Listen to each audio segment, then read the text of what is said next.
Chuck Todd, let's bring you into this discussion, our political director, Ohio.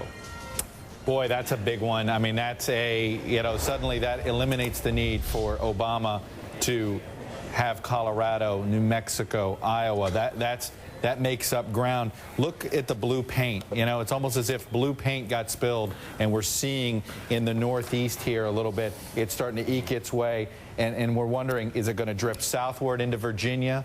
Right now, Obama certainly is outperforming Kerry there, but it's very, very Chuck close. Todd, our political director. Chuck, we're talking and thinking and looking at the numbers and thinking about this narrow path for John McCain. Break it down. To call it a narrow path is generous at this point. I mean, let's be realistic. And it's so extraordinary for somebody who grew up as I did to imagine the fact that our first family will be African American. The people living upstairs at the White House will be African American. That these kids, these beautiful kids, Sasha, Malia, are going to be the first kids. The first lady is going to be Michelle Obama. It's going to be a spectacularly different environment for every kid who reaches consciousness in our society from now on. It will be different than it was before. A 5-year-old will grow into an American that says an African American can be president, because guess what? He is. An African-American kid can be the daughter of a president. Guess what? She is. It's totally different. If this happens in the next few minutes and we announce it, every reality we grew up with in terms of ethnicity will be different. And the world will look at us, thank God, with wonder again. My God, how they do it. How do these Americans do it? Nobody in the West has done it except us. Nobody in the whole Western world has done it except us. Once again, America, with all its frailties and all its sins of the past, has been able to do something truly wondrous. And I like it when they say, I don't know how they do it. Because we've invented something new, a truly diverse presidency for once. By the way, you could have had a white-only sign over the Oval Office for the last 200 years for the way it turned out. You could have. There wasn't one? Yeah, It is now 11 o'clock on the East Coast, and Keith, we can report history. Barack Obama is projected to be the next president of the United States of America. NBC News calling for the Democratic candidate. The states of California, 55 electoral votes. Washington, 11 electoral votes. Oregon, 7 electoral votes. And Hawaii, 4 electoral votes. Listen to the crowd at Grant Park in Chicago.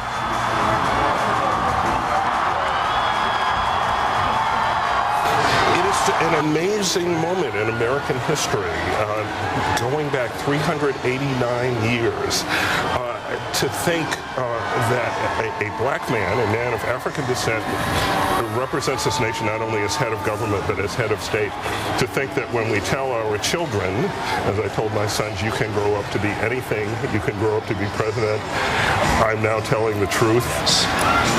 I spoke to my mother and father in South Carolina a few minutes ago during a break. They were still up. They were excited. I am so happy that they lived to see this moment.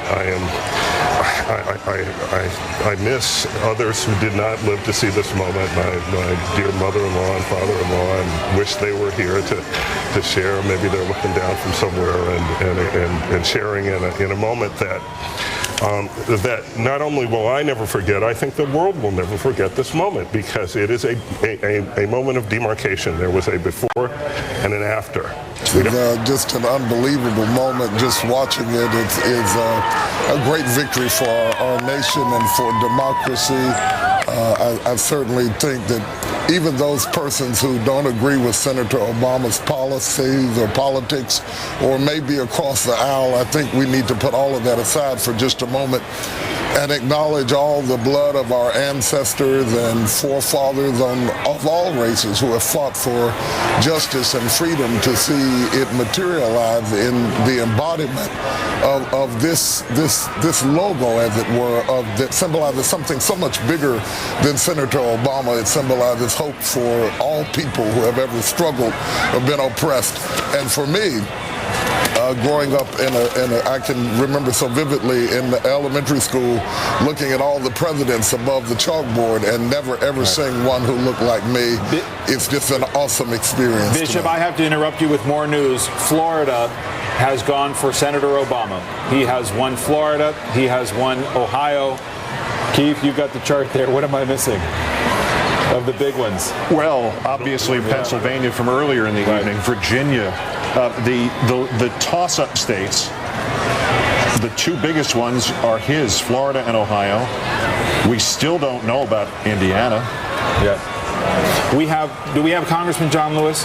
Congressman John Lewis is with us now. You risked your life for this night. How does it feel?